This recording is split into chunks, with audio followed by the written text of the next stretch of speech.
众朋友大家好，欢迎收看11月初5公司台语台下晡新闻，我是陈淑君，咱先来看今仔有啥物新闻重点。过来，今仔又搁增加一个本土病例，嘛有来境外病例。指挥中心宣布，就算只有一个民众要注射，嘛当搁开一罐新的疫苗。台北市中山病院前院长李伟正甲现任的副院长李世民，涉嫌开假的健康检查单，和中国女子来台湾谈。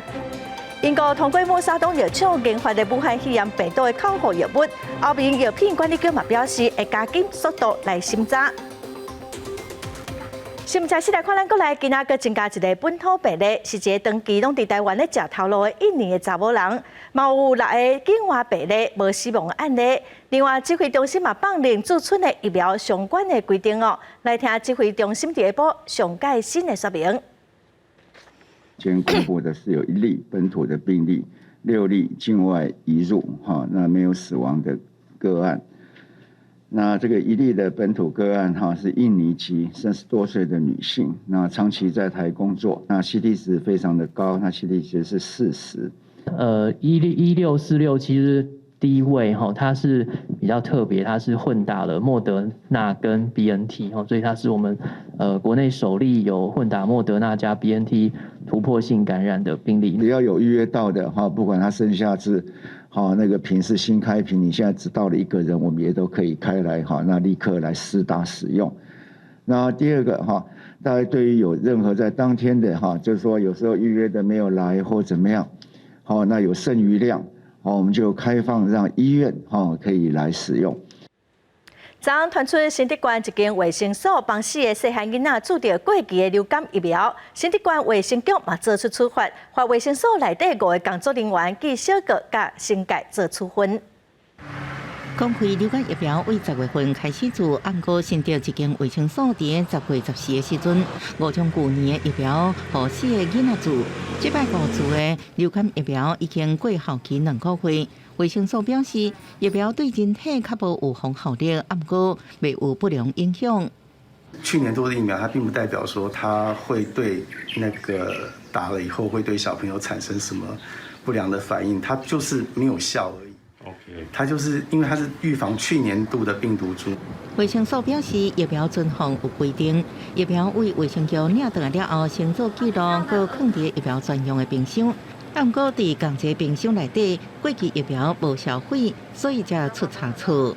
这次的原因是因为我们那个去年度的疫苗跟今年度的疫苗同时放在这个疫苗专用冰箱里面，所以造成同仁有误取的情形。现在这个卫生局现在在做内部调查，中午会开考绩会。新竹县卫生局考级委员会公布处罚结果，卫生所内底5个人，其中2名护理师因为负责管理疫苗甲注疫苗，拢被记1支的小过；其他2名护理师因为负责定标疫苗使用状况，被分别记2支甲1支的新界。卫生所的主管是被记2支的新界。记者综合报道。武汉肺炎疫苗第13期对今仔开始注射，会当注 BNT 甲 AZ， 也毋过 AZ 的第2档医药情况无介理想哦，有可能是因为疫情等候，甲一寡民众想要等第2档注无同款的牌子，所以今仔早起来注射民众是无济。另外，早起6点外，阁有87万档的 BNT 疫苗送到桃园机场了。各 BNT 疫苗到会由鸿海永宁、台积电甲自制电企业民间团体共同买，甲关乎政府的 BNT 疫苗87万外支。礼拜5透早6点外运到桃园机场，等待风险检验了后，会互全民来做。打疫苗。第13期疫苗也为礼拜5开始做，台北市特别加开6个中型注射站方便民众。按过 AZ 第2期。好像出现有真侪人无想要做的情形。原本一天做的量能可能有800人，按过实际有效只有3.5%。很多人是在等混打嘛，那我想说打一打就算了，懒得等了啦。AE 的话，我第1剂打还一切都 OK， 那就顺着打这样子。除了本土疫情等候，甲做2剂无同款牌子的有其心理，最近出现真侪件技术疫苗注射了后出现死亡通报事件，也可能是真侪人毋敢过来做的原因之一。最近近期之内有出现一些死亡的病例或是相关的个案，也会引起缓打潮的部分。因为国内第一剂疫苗注射率已经超过70%，有专家建议台湾应该推动国际疫苗进境，包含承认中国籍疫苗。尤其未来有更较侪旅客出入境，台湾甲国际直接的脚步应该上过慢。WHO 它已经承认科兴跟国药所以在不得已的情况之下，我们才会假如说他已经有小黄卡的时候，可以帮他做登录的动作。专家强调，现阶段个人第二剂疫苗注射率只有30%，应该赶紧提升到80%。然国际疫苗认证第一步应优先开放商务客，让边境慢慢解封，也让各产业应较早恢复经济甲旅游的活动。记者综合报道。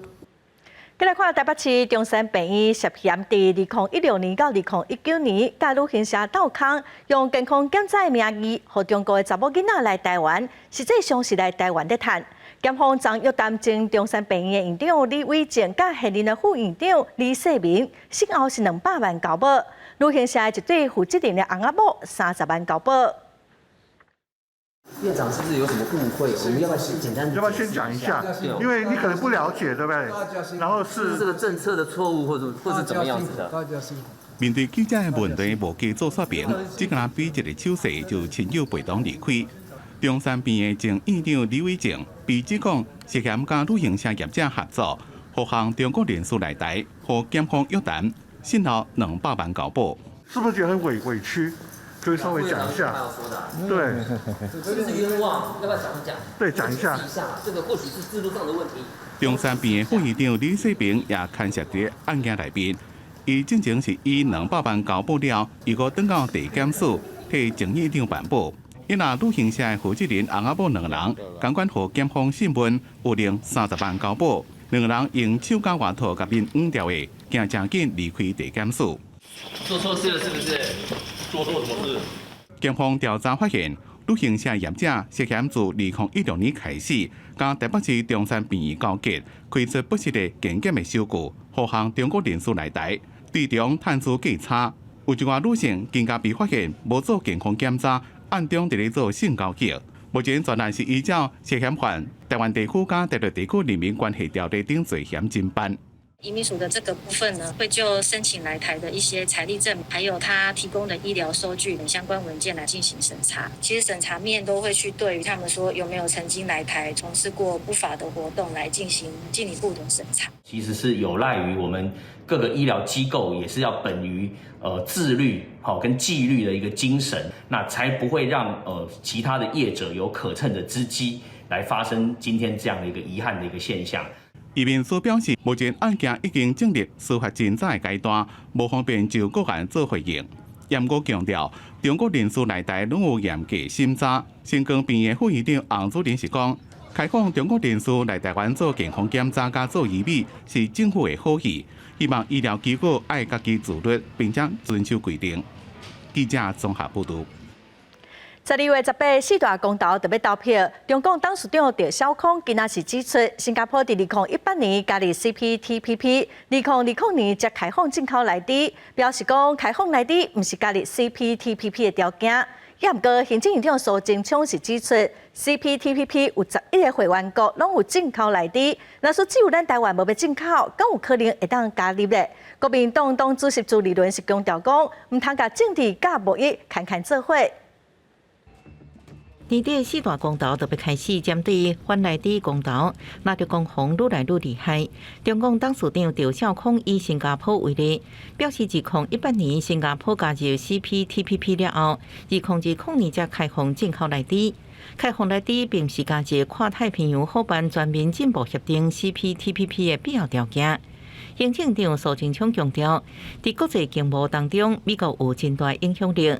美的在符合国际安全标准之下才出口。CPTPP 的11个会员国都容许进口来猪，都遵守国际贸易规范，而只有我们台湾说我们不遵守，也不照这样，我们还想加入人家的组织 CPTPP， 有可能吗？不要用任何的把政治跟贸易完全划等号，再讲清楚一点。全欧盟160个国家都禁止使用莱基，都禁止使用莱猪。请问这些国家跟政治或所谓民进党口中的反美有关系吗？那这些国家都也是自由贸易的国家。四大公投伫12月18投票进前，中选会会办10場四大公投意見發表會，佮公布正反兩方面的代表。第一場會伫11月13舉行，中溪核四公投案，正方代表是帶頭人黃士修，反方代表是經濟部處長詹文生。反來啲公投案，正方是國民黨立委林惠洲、農委會主委陳吉仲擔任反方的代表。公投北大選公投案，正方是國民黨立委江啟臣，內政部處長陳宗彥是反方。海草大公投案，正方是律師陳憲正，反方是經濟部長王美花。這是國民黨智庫測試舉辦氣候變遷座談會，有警察來觀察是不是甲公投有關係，即筆被查水表。拍蘇貞昌的馬屁，因為蘇貞昌現在全力打壓公投，所以風吹草動。以為國民黨在討論公投事情，那他們跟我講這是一個誤會啊，所以昨天台北市警察局包括中正一分局也新聞稿來澄清了哈。我想沒有人會去做這種政治偵防啊哈。徐國勇強調，警察是好意，無人會去做這種政治偵防，好人甲公投有關係。各國外國都要辦四大公投，那力攏正積極來備戰。記者綜合報道。兩岸情勢緊張，美國共和黨真濟議員最近提出台灣合作法案，按說要對2023年到2032年，特登要來補助，也是貸款予咱台灣20億美金，要來協助咱台灣買美國製造武器佮裝備。美國海軍部長戴杜羅嘛指出講，中國是美國上大威脅，若說台灣和中國接管，會嚴重威脅到全球的經濟。台海情勢緊張，美國強化支持台灣的力量。共和黨幾多位議員提出台灣合作法案，自2023年到2032年，每年提供台灣20億美金的外國軍事用資，也就是美國透過補助加貸款協助台灣為美國製造的武器加防務裝備，也連帶要求修訂武器出口管制法，和美台軍售國家用器。不過，這項法案有資金的附帶條件，台灣就要承諾做出跟美國相對應的支出。中華民國目前我們的軍備投資大概平均就是在20到30億美金之間，就是以每年的常態國防預算來講，如果加入特別預算的話，當然超過了。他抓20億美金的一個所謂的軍援的一個額度，我想是一個經過精密計算的，也就是配合我們國防預算就裝備投資的部分。台灣合作法案被解讀是美國借錢和台灣買美國製造的武器，或者講美國對其他國家有這種軍援的法案。即便是貸款，也是直接補助，也怪觀察。美中一直都維持競爭的局面。美國正關心兩岸的情勢。美國的海軍部長戴杜羅就講，中國是上大威脅，那是中國接管台灣，會嚴重威脅全世界的經濟。China's intent to one day take over Taiwan, either peacefully or through military means, has the most serious impact on our economic security of this country and for the destabilization of the global economy, for that matter. So they are the pacing threat, and they are our number one threat that we have to pay attention to. 中國最近一直放出公台的消息，就是當裝備武器連續進入歐洲的大陸頂，也有民眾到超市搶買物資。學者分析，這是中國定定看到的對台策略，透過人地作戰，想要擾亂民心，咱就要提高警覺。記者綜合報道。去年因為疫情，國際旅展的參觀人數只有以前的6成，最近疫情穩定，旅展的業績閣算袂歹哦。以及明年第2季以後，邊境是有機會放零，業者嘛已經開始推出國際機票加酒店的自由行的商品咯。一早起民眾排家路長，要來搶買5星級飯店的參觀，業者送出優惠措施搶人客，除了食的大要優惠，要搶光各路的市場。今年展場甲去年攏是足銷各路無同，看好境外旅遊慢慢復甦，加了附近國家像日本、泰國等國際參展的單位。国内业者也开始有售机加酒的自由行商品。出境有许有曙光，过完年后，228连休或者清明连休，往后那一波比较多人在询问。那现在我们也开始积极的跟各国的这个观光局啦，或者是办事处这边，那积极的联络。那我们也希望呢，明年开放可以抢得第一波的商机。饭店业者期待在明年第2季了，有机会迎接国际观光客，因为这个都会型的饭店，主要人客也是国外旅客。在这么靠国旅伫咧经，不同时大房率也是无啥理想。台湾观光协会也希望，在疫苗注射率到一定比率了后，政府应该规划慢慢开启国门。相信我们的政府相关单位也已经在研拟如何开放我们的国境，如何来协助业者，如何来有一些可行的措施。先振兴国旅，扩大内需，等待这个国门一开放以后，就有更多的国外观光客来。交通部表示，边境当时要开放，就要等中央流行疫情指挥中心评估宣布。观光局伫咧疫情期间会继续进行国际观光的宣传，亲就是建立线顶台湾馆，针对无同的客源市场办线顶体验活动，先传好就等国门拍开。记者综合报道。台北新河港今仔抽签，市政府是表示讲有抽到的民众马上就会收到通知，随时会当使用哦，会当用到明年的正月初2。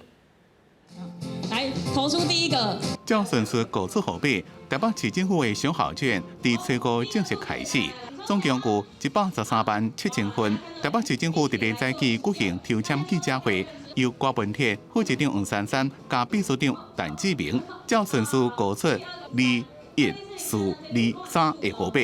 伫抽奖了，伫即天就会派管，会当随使用。抽签的人会当消费到明年的1月初2为止。不过因为这么合作的店，只个呢14000间，互人怀疑讲伤过少。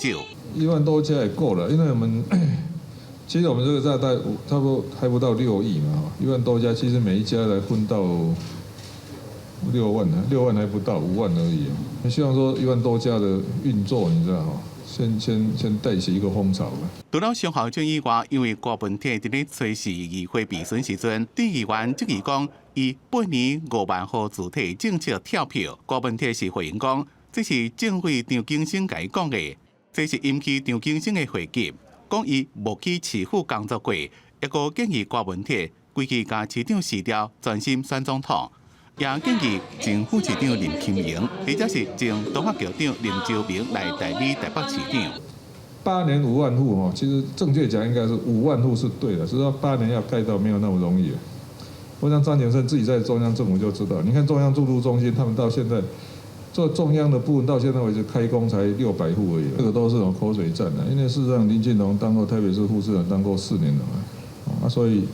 那这个都是有时候口水又气话不用讲。不要误会了哈，就是这个公仔其实就是人民的需要，那这个大家都有责任啊，中央跟地方都应该合作一起来努力。郭文铁强调，伊家己甲张景生是好朋友，真侪政治概念拢是来自伊。对社会主体建设的进度的代志，郭文铁是讲会一步一步修正，也维持1万户的时间稳定来做。记者综合报道。来看有55栋历史的高雄中都戏院，虽已经停业30多栋了，也毋过1楼的市场嘛是个真闹热。可是大楼的状况是无介好，最近阁因为城东城的火灾，中都戏院鉴定嘛认定是危险建筑。高雄市政府今仔早起派人来断水电路，准备要拆掉。也毋过这个打伤各文书工作者是真不满。对不对？现在这边几摊要做，够绝啊！大头仔真生气，早起打赌摆好，才去用通知讲大头伫咧围篱范围内，唔知爱围几工，根本就无法度做生意。有55年历史的高雄中都戏院，因为最近外面的外墙开始伫咧崩，内面的天棚也因为这个大面积落落来，防震电工地动有随崩落来危险。市政府初5派人来断水断电，说围篱啊准备被拆掉。所有权人要在那个11月2号之前要自行拆除。但是因为它时间已经过了，所以说，因为这栋建筑物确实是有随时都会有倾倒。市政府为只建筑法规要来拆，大头感觉伤过赶，因为公告顶个月29才打，8天后就要拆，那影响到附近大头做生意。一楼市场内有真侪大头伫50年前就被永久的使用权，那阵大楼要拆，使用权也失效。我们的摊位的高度有立体危险，我们让它拆没关系。可是我们的高度没有立体危险，这是我们的权利，我们的使用，这是我们的买卖。工务局表示，安置问题会由都发局来甲大头协商，也因为中都戏院是高雄早期知名建筑专家肖佛做的作品，结合戏院甲市场带动地方的发展。那阵即摆要拆，互文书工作者感觉真拍算，希望会当做影像加文字的记录。研究或者是一些影像再现的部分，就包含像是用3D 雷射扫描仪去做完整的空间影像记录，先做一个安全的一个维护哈，那也给我们文史工作一点时间，好能够赶快的来进行这个绘测跟保存。蔡国早起民意代表也关心同款的问题，希望保留中都戏院的文书。市长陈其迈表示，会请相关单位协助，伫拆掉进程会做相关的记录。未来登记的时阵也会保留或者是沿用原有的建筑风格，甲历史意义保留掉的。记者综合报道。今年10月，彰化市铁路高架化通过评估，会当开始开发咯。也毋过车头伫今年2月份才打油皮正式完成。有民众就质疑讲，高架化了后，打完工的车头爱个拆掉，实在是真浪费哦。也毋过代替是表示，车头的整修工程早就已经规划咯。高架化是预计爱到2030年才会完工哦。未来会阁来评估车头敢要拆掉定期。明亮的站体甲真快的候车空间，超过60年历史的中华火车头，今年2月才拄完成拉皮工程。不过现在中华铁路高架化就要来进行，民众认为现有的站体可能会拆，实在是真无彩。你花那么多钱又翻新，然后之后这个车站也如果高架的话，这里一定全部都在重盖一遍，又等于就浪费一笔钱。就是要利用这个空间来做什么？推它的那个彰化的产业啊，那些很好，要离那个圣贤又蛮近的。今年10月，彰化市的铁路高架化通过可行性的评估，进入实质开发程序。除了新设了金马以及中央2座通勤车站，现有嘛就要来高架化。不过，未少民众认为，既然已经要高架化，旧站是安那爱过来开大钱来整建？代替表示，旧站的拉皮工程是第3年进前就开始在进行。会先将我们的高架新站先做试做，那我们的线型路线轨道的路线也有线型会做更动。那新站跟轨道路线完成之后，才会做拆除旧站的动作。因为在这段施工期间，我们还是要继续服务我们的旅客，那旧站的部分还是要维持营运。代替表示，当时彰化高架化问题，搁伫中央来审议，一直到今年10月才通过可行性的评估。民众建议，就算讲高架化，现有的站体嘛应该规划来保存。彰化县府表示，整个高架化工程完成预算伫2032年，伫整个完工了后，再甲铁路局来讨论现有的站体是毋是要来拆除，伊阁还阁12年的时间。记者彰化采访报道。今仔彰化嘉义云林的岛内地区空气品质拢是红色警示，民众都爱减少出门哦。云林县环保局是表示，这几天吹东风，西半部拢是伫北方面，扩散的条件是真歹，爱到后礼拜一咯，空气的品质才会改善。透早来到室外运动，会当看到四边大幕布，拢看袂清楚。有住伫云林的民众就讲，初五透早的空气品质明显变歹。虽然即马疫情稳定，去室外运动可会当溜喙暗，不过喙暗挂的较安心。对啊，我就觉得这边空气好像不是很好，就早上起来雾雾的。哎呀，因为有时候想说来运动会空气好一点，但是如果空气不好的话，还是要戴一下口罩。对，看无咧，较雾啦，比昨较雾。环保署初五透早发出预警通报，提醒彰化、云林甲嘉义的民众爱减少室外活动，因为这几天环境是透东南风。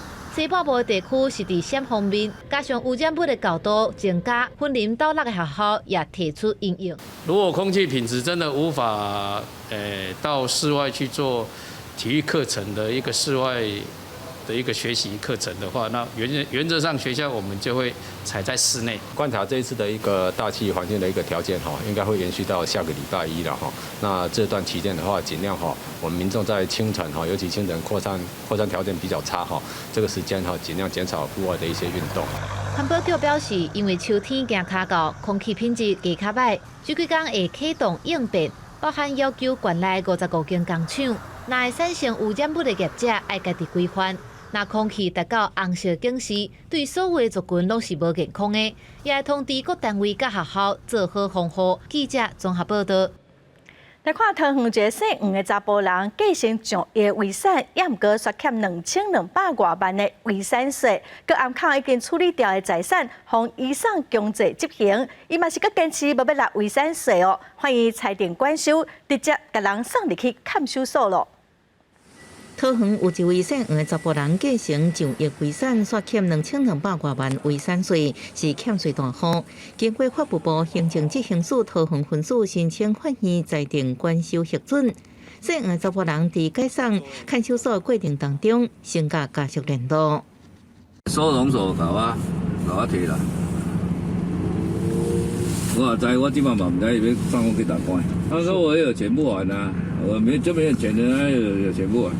执行官调查发现，姓黄查甫人因为劳保91年度遗产税被移送强制执行，拒绝无要交钱，搁趁提起行政救济暂缓执行期间，将名下不动产送予太太，搁提领大额现金，移转出租业，解除保险契约等，搁稳重处分财产价值超过1亿5千万。对于这个资金流向还有财产的去向都没有清楚的交代，也没有提出合理的清偿计划。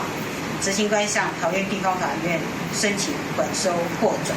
桃园分署要求限期到场说明，姓黄查甫人针对稳重处分财产的代志交代不清楚，也无提出合理清偿计划。行政执行官向桃园地方法院申请管收，当场裁准，将姓黄的查甫人送入去桃园看守所。记者综合报道。伫网络买物件受到诈骗的民众是愈来愈多，常常买到甲相片完全无同款的物件，佮无得退回哦。有民进党的立委就提出讲，反电是网络诈骗的立法，要求业者必须使用咱国银行口座，才有法度来管理，买当保障消费者的权益。断金流，纳金款。网络诈骗是有够侪，真歹预防。尤其网络平台、面册内伊也是广告，相关诈骗的案件有够侪。啊，不过国内煞无法通管，袂少人受骗，甚至连国会立委也共款。有个名牌的篮球，这是哄因为它是一夜式，马上就 disappear。袂少人买到假货，煞无法度退货，因为消费金额无大，只好家己片啊慢慢刷刷去，甚至还有政治人物相片互人偷用，假做医药式广告产品的代言人。这是我们高雄市议员少了30公斤了，结果这个减肥药呢，就把他的那个照片登上去了。根据警政署的统计，这2年每年拢超过600件网络诈骗的案件。为杜绝网络诈骗，为少民进党立委提案立法，望这网络平台委托报送境外广告，或者是商业电子信息管理法草案。法规内容，一定规模以上的网络平台，受委托报送广告，爱先家己闭关汰选，针对投放广告业者，爱有咱国的国籍身份，必须是台湾电信公司的门户，甲有台湾金融机构的账户，这3大要件。消费纠纷也好，或者是诈骗的这个案子的时候，这个有迹可循可以来追究。立委表示，目前欧盟、中国已经在制定网络广告相关的法规，台湾到目前煞只有消保会。针对退货问题，开始咧进行规范，啊，不过网络诈骗广告依然是无法通管，所以希望赶紧立法草案内容规范，受委托网络平台若违反规定，相当刑罚200万。到时阵若无改善，应按处来处罚。记者综合报道。共享汽机车虽然方便，也毋过违规停车、无照驾驶，甚至啉酒驶车等违法行为是袂少哦。有立委就要求讲应该加重处罚。交通部嘛邀请业者来讨论，望讲租车 App 会当甲监理单位直接连线，互业者会当随时来掌握驾驶人的资料。台北市愈来愈常看到为路边的停车架偷偷甲共享机车牵出来的人，不过违规的乱象嘛愈来愈多。台北市这2年共享运具违规累计已经有超过250件，甚至造成伤亡，包括违规停车、啉酒塞车、无照驾驶，嘛都显管制上也有真侪问题。国民党团提出修法，若是驾驶人明记知影佮超工违规，就会加重处罚的罚则。现在的酒驾条例里面，我们要再把加重1/2的刑责给加上去立法，希望用这种加重罚款的方式，能够以母法来修正，来吓阻相关的酒后驾车或是无照驾驶来使用共享汽机车。立委洪炳凯建议讲，业者应该爱伫人客坐车进前，伫 App 的界面提醒人客赛车的时阵敢有啉酒，或者是无法度自主的行为。业者若是有尽到提醒的义务，就袂处罚业者。也若对业者来讲，管制嘛有困难，因为 App 的系统甲监理单位的系统是无法度对接，所以无法度伫第一时间掌握驾驶人的资讯。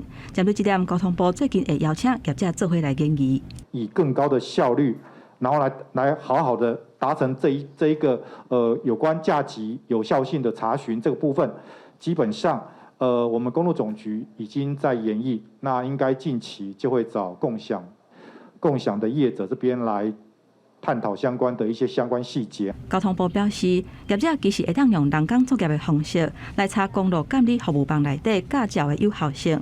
不过，即马使用者的数量愈来愈多，若要查是真了时间，致使业者的使用率无悬。所以开会了后，会看业者的想法，甲 App 程式设计敢有相关的共识。若是无问题，就会赶紧来推动。记者综合报道。来看台南市林德中正路二段长3公里半，也毋过大大细细暗空挂，所有853个路面是悬悬低低，真危险哦。议员要求市政府应该爱检讨改善。民众赛车也是骑车经过仁德的中正路2段，路面是特别无好行。详细甲看，短短几公尺就几若个暗空挂，佮再加上部分路段有民众会伫路边临时停车，更加影响到过路人的安全。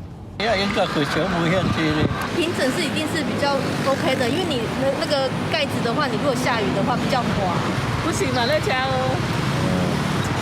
轻档小命。除了这个地点以外，嘛有民代实际去试验新丰地区主要的道路127道，发现有真明显的路面无平的问题。每隔大概100公尺、200公尺就有一个很不平的震动路段，骑士可能会因为闪避人孔盖而造成擦撞。袖子比较宽呐，肉没有那么多了。哎呀，但是路这个还是要检讨，不管有没有蝴蝶袖，路都要检讨。针对这件代志，工务局表示，这道路拢是主要道路，管线特别多，市府会继续拍拼来推动地下化。核定以来大概没有40万个这个人孔盖目前大概下地了差不多有将近10万个我们还是继续在努力了。工务局强调，虽然路面无平引起议论，不过台南市去年伫咧营建署办理的市区道路考评的道路维护项目得到第2名，而且路面平稳度的方面，市府提报南区甲归仁区拢得到第1名的好成绩。不过既然有疑虑，公部门嘛尽力来改善。记者综合报道。国际新闻来看，虽然美国总统拜登呼吁石油输出国等产油人民甲国家增加产量，来降低油价一直起的压力，也毋过这产油国家组成的OPEC 并无答应哦。烦恼高油价影响到美国明年的期中选举，所以即马有风声讲，美国有可能会放出为着战争准备的石油，来稳定石油的价销。就算伫格拉斯哥举行的 COP26 气候峰会顶悬讨论结束化石燃料议题，石油输出国组织甲产油民国也是面临能源大户美国、日本、印度等国要求清产甲降低油价要求。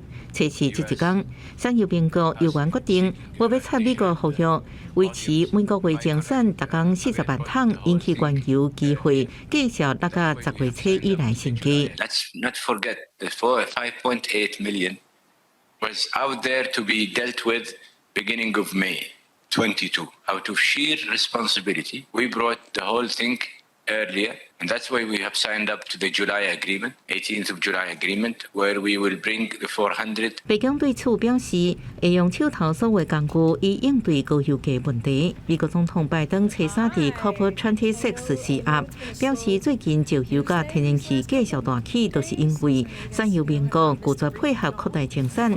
北京初四也呼吁产油国家唔通加做阻碍全球经济复苏。But more can be done. Now is the time for majority country producers to stabilize energy prices and ensure high prices do not hamstring the current global economic recovery. 国际市场里有拜登政府烦恼燃料成本增加，致使民众压力沉重，恐惊对明年美国其中选举选情不利，所以美国有可能就释出战备石油来压制一直欠悬的油价。根据美国能源情报署初三公布的数字，美国的战备石油量目前差不多超过6亿桶。世界经济慢慢为疫情当中复苏。英国北海布兰特原油过去一年一直在起，目前已经每桶83块美金。美国银行预测继续也会升悬，自控制一年6月有可能达到每桶110美金。公司新闻黄云玲报道。来看英国已经通过使用默沙东药厂研发的武汉肺炎病毒用假药啊。莫纳皮拉韦以及要开放18岁以上胃着病的病人，就会当来使用。后面药品管理局嘛表示，会加紧速度来审查。世界对抗疫情出现重大进展，英国初四领先全球，大成通过使用美国默沙东集团甲另外一间新的生物技术公司联合研发一种对抗新冠肺炎用假药啊，莫纳皮拉韦。不过，敢若开放18岁以上有糖尿病或者是大块等等的民众来使用，而且目前也无确定实施的日期。To have a drug like this, to have an antiviral that's potent, that's able to be taken orally, is a very important moment and does mark a milestone in our discovery of effective medicines against COVID. 英国药物保健产品管理局表示，试验的结果显示，莫纳皮拉韦这种药啊，会让安全佮有效，互新冠肺炎轻症到重症的患者降低住院甲死亡风险。建议患者伫感染的初期，上好是症状出现的5天内食这种药啊，一天食2剂，连续食5天。We will try to speed up our assessment in order to reach an authorization as soon as possible. 即马第4波疫情当咧拖入去欧洲，欧盟药品管理局表示，伊嘛会赶紧加速顶礼拜启动的审查，讨论欧盟敢是会核准莫纳皮拉韦这种用假药啊。美国食品药物管理局是按算伫咧11月30召开咨询委员会来讨论这个药的效果。另外一方面，英国 BBC 甲卫报报道，新冠病毒带来风险程度甲基因有关系。根据牛津大学的研究，有60%的南亚人甲15%的欧洲人，基因内底有一种叫做 LZTFL1 的基因，会致使胃着新冠肺炎了后，出现肺部衰竭或者是死亡的风险增加至少1倍。也若注疫苗是减少这风险的关键。公司新闻林浩如编译。再来看咱国内国家卫生研究院宣布讲，要甲研发癌症新药的药厂合作，做伙来开发 mRNA 疫苗，甲癌症的细胞治疗技术咯。那么做伙来了解。伫意向书顶悬签名，代表合作正式开始。国卫院甲国内专门研究新型癌症标靶药的药厂，共同宣布要合作开发 DNA 疫苗、mRNA 疫苗、癌症疫苗，还有细胞治疗等等的技术。现在已经有这个平台，已经建立一个213坪的一个产线，所以我们是开始做这个去小量的量产。我相信有在这种能量之下。我觉得可以吸引到国外的那个厂愿意进来，它不必重新开始，中间一定有技术的这个转移嘛，也可以加速我们自己国内研发。国卫院表示，建立 mRNA 疫苗的技术平台是国际上的趋势，唔但对感染新冠肺炎有效，甚至是罕见疾病、癌症嘛有效果。所以这个合作会结合国卫院基础甲临床医学研究，还有药厂下国研发新药的经验，来加速咱国建立 mRNA 技术平台的脚步。药厂嘛讲 ，mRNA 药物平台的发展是真有潜力，会透过伫咧宜兰设立的生物制药工厂，甲公司的美国厂两边技术的合作，来进行疫苗甲药的量产。我们本来就有技术团队，那 mRNA 团队现在已经也建立起来了，在美国，北极星呢会更注重在量产技术的开发这个部分，那国卫院这边呢，它可能会比较专注在设计研发。郭文义强调讲 ，mRNA 疫苗甲药物的开发平台是未来药物发展真重要的一脚步。希望未来无论伫疫苗的研发、癌症的治疗，或者是药物的开发，会当有更加好的发展。记者综合报道。今年中研院的少年学者研究成果奖有103人报名，伫数理科学、生命科学、甲人文社会科学3种领域，拢总有9个少年学者得奖。咱来看下少年学者真无简单的成就。摕到中研院少年学者研究成果奖，9位少年的学者是拢感觉真欢喜。摕到生命科学组之一的林书伟，利用将合片啊咬甲喙角的感觉，来驱动找食的神经甲分子机制。伊嘛讲，当初伫外国咧做朴素后研究的时阵，确实有想过要留伫遐继续发展。我相信很多在国外做学问的学者都会有一个感觉，说你台湾还是属于自己的一个国家，然后自己的家园，所以内心还是一直有一个希望能够回到台湾发展。那回到台湾之后，我觉得完全没有后悔。林书伟是中研院分子生物研究所副研究员，伊认为讲台湾研究的环境袂歹，尤其是伫咧中研院。同一组另外一个得奖的人陈文晶，是清大生医工程所的教授，平常时除了教学以外，嘛爱做学校的行政工作。不过清大是给予真大的支持。清大的教学 loading 没有非常的大，其实我非常enjoy教学，教学当中会激发出更多的点子。当然就是说，就是慢慢，如果有成果，一些成果展现之后，家人当然也会比较放心这样子。那但我还是很感谢，就是家人，特别是我太太的支持。在得奖的少年学者讲，研究的时阵一定会遇到问题甲困难，而且还搁爱兼顾家庭，是真无简单。摕到这个奖的时机是真拄好，互伊会当更加有动力，更加有勇气，通好继续拼落去。记者综合报道。婚姻未了是婚药啊，真重要的产地。也毋过采收婚药的过程是真辛苦哦。有业者就研发出新的婚药的机器，望讲会当来减轻渔民的负担。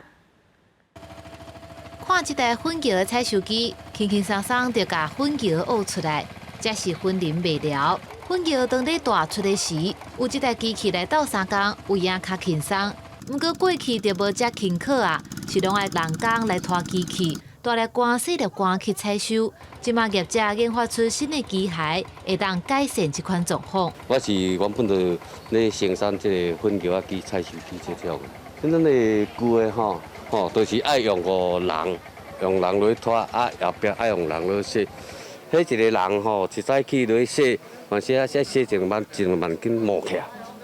有只规啥物，大家拢伤着，真歹。我才讲好，我来招公司来研发一台新的，人免出力。过去的采收机拢爱人来拖，实在忝头佮伤害身体。尤其即马渔村的人口渐渐流失，也无少年人愿意来做这道。便若要采收，实在真欠骹手。这台新的粉药机，渔民免出力，免落水，机器咧行也袂走抓，速度也真紧。渔民感觉讲有影比旧的机器更较方便。以前新的个克服这个4、5年等来的范围嘛应该是可以啊，因为少年人无啥要等来做这啊。养殖业是台湾沿海地区重要的产业，但是愈来愈欠工，研发新的机器也是改善工作环境，毋望去因少年人回乡行这道。记者综合报道。来看屏东县西乡的丹路村有一张日本时代就种的木马园，有100年的历史咯。这嘛有一寡日本时代留落来建筑，伫外环道通车了后，社区嘛希望讲透过社区营造甲自然资源来推广观光，使游客来部落行搭。屏东县西乡的丹路村有一张木马园，已经有100年历史啊。今年丹路外环道通车了后，民众也通位桥顶看到这张大树。我们从桥上看过去，就是一个非常大、具有历史意义的木马坊。透过这个外环道的通车了以后，一览无余。我觉得未来我们也可以把观光客带进来。这张木马坊为日本时代就有啊，毋但历史久长，也是社区的重要中心。当地也希望透过社区营造，保留自然景色，行销部落文化，让游客会当愈来愈多。那这棵木马坊是日据时代的时候种植的，那当时这个地方是日本驻在所跟教育所，存活了超过100年了。我们现在正在利用社区改造，对，让说我们外面的朋友可以能够体验部落的生活。西仔乡唔但有排湾族的文化，而且当地山济平地少，山内自然生态也真丰富。公所即马也当咧结合社区，希望未来规划完整的游艇，互民众会当行入来部落推广地方观光。记者综合报道。台东县治本公园示范专区开发案争议几啊档咯，最近嘛因为厂商等案的申请吵吵闹闹，有关议员的质询县政府的立场，县政府是表示无同意等案，也毋过当初的合约敢阁有准算咧，县政府是表示爱阁讨论。好，我们开始开会。台东县议会召开的定期会总质询，争议已经3年的治本光电开发案，伫个县议员的质询之下，县府讲厂商已经超过申请电案合约的期限，未阁同意因电案的申请。部分的一些工作内容跟项目还没完成哈，是，所以我们预计这个2项的理由，我们回复他不同意展延。是确定不展延？对，不同意他展延。今年9月，卑南族卡大地部部落知影讲，厂商第2届申請電案合約，會伫10月底到期，特別去縣府申請唔通互因電案，而且愛解約。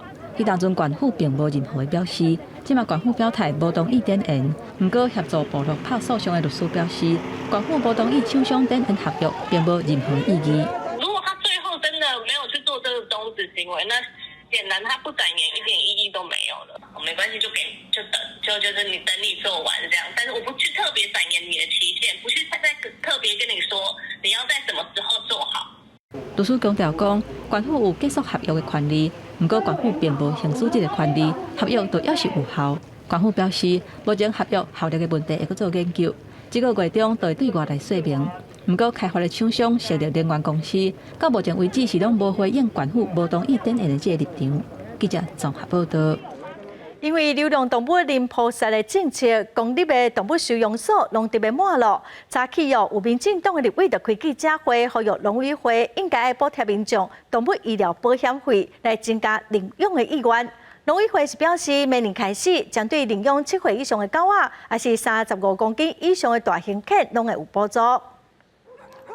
零撲殺政策讓不少公立動物收容所接近飽和，甚至大爆滿。要如何提高民眾領養的意願呢？立委何志偉建議應該採用台北市的做法，民眾若領養動物了後，第1年寵物醫療保險費、醫療費用、喪葬費用等等，攏有補助來提高領養率。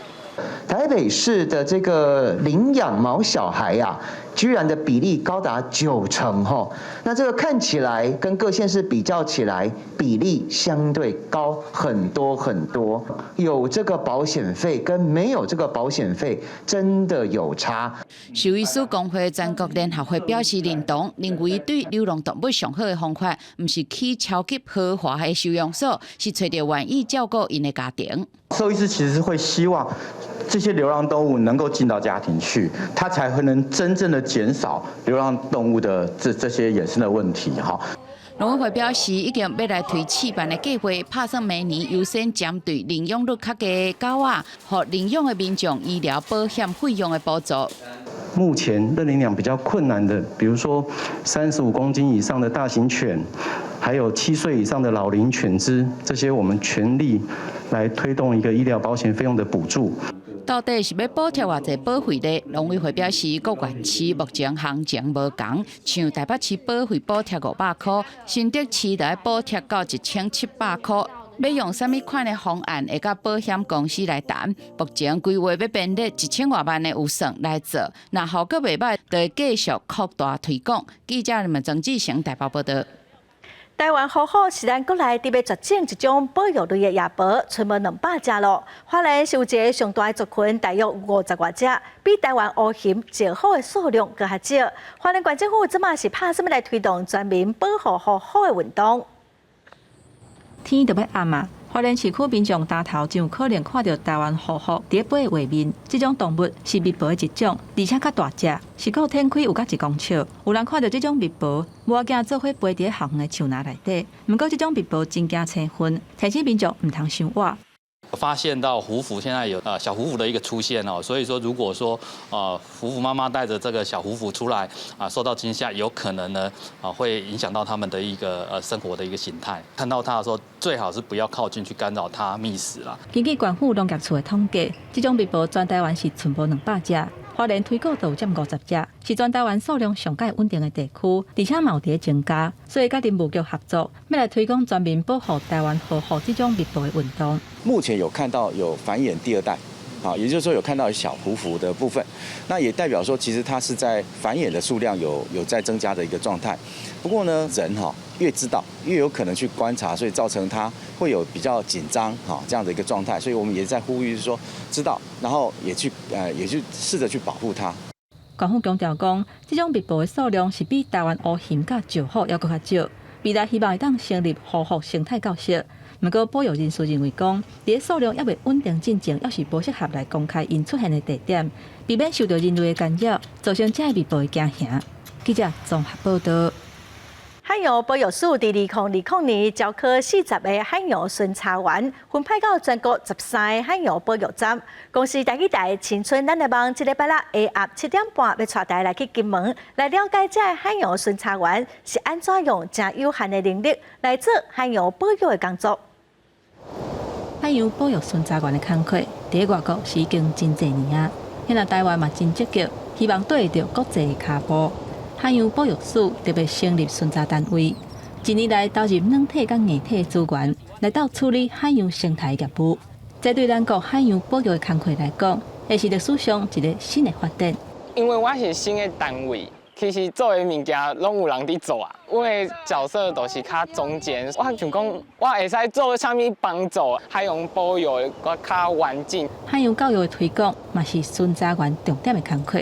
亲像金门是全国唯一一个校的保育区，巡查员结合画图，实际动手来做，还佫有亲身去海坪探查的课程，或者囡仔会当了解保育海洋的重要性，嘛会当甲保育的观念从因细汉就定根。像阮就做海洋教育啊，像对遮个婴仔，带因来去接触咱金门的海岸啊，有啥物生物啊，啥物环境是安怎，咱有可能人会对伊造成啥物危害啊，但是咱就爱尽量避免掉。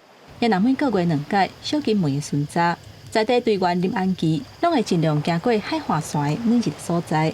对伊来讲，细汉时啊，随时拢看会到多样性的生态。即马煞伫粪扫的污染之下，渐渐无看啊。今仔日来遮巡啊，就是因为迄个遮离下门较近嘛，伊离迄个海上面顶啊，拢有饲迄个蚵啊，然后拢是用迄玻璃弄啊。伊也是离海愈久啊，伊的污染会倒严重啊。若要互海洋恢复原底模样，袂当干那靠海洋保育巡查员，守护台湾珍贵的海洋资源甲文化，是咱所有人的责任。共同甲保育做好好，才会当互咱未来后代子孙继续享受咱台湾独一无二、丰富的自然生态。记者罗敏珠、连新维金门报道。来看嘉义的水上有一间专门咧做新种大山红仔的工作室，已经传到第4代咯。这款超过100吨的工艺，即马用手工在做的，咱全台湾只剩2间尔。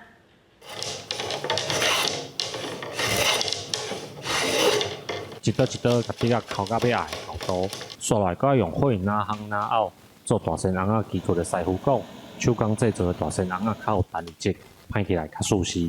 即马大多数因拢是大陆转来，因的底下拢加机械，拢因的寸尺、因的高度拢是同款的。啊，因即马机器做的，规身拢平扣扣，该有的弹性因无好。因该有的弹性拢无出来。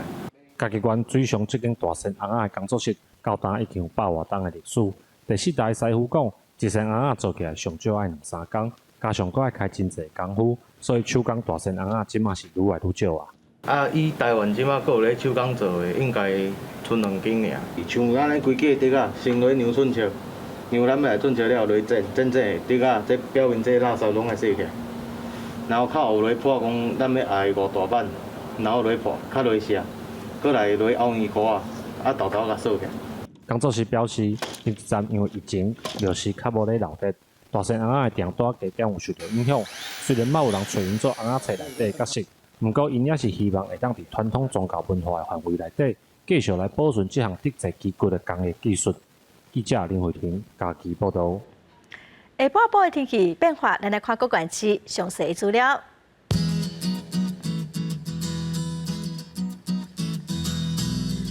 北部地区上低24度，上悬29度。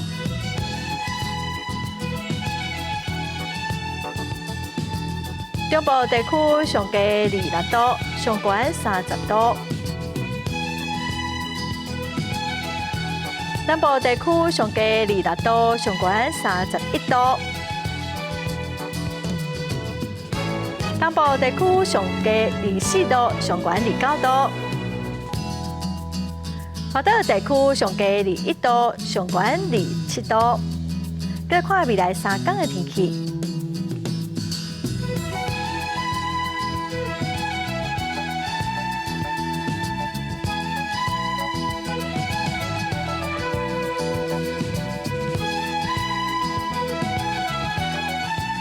感谢观众朋友收看今仔公视第一台下晡新闻，我是陈淑君，下礼拜下晡3点咱再会。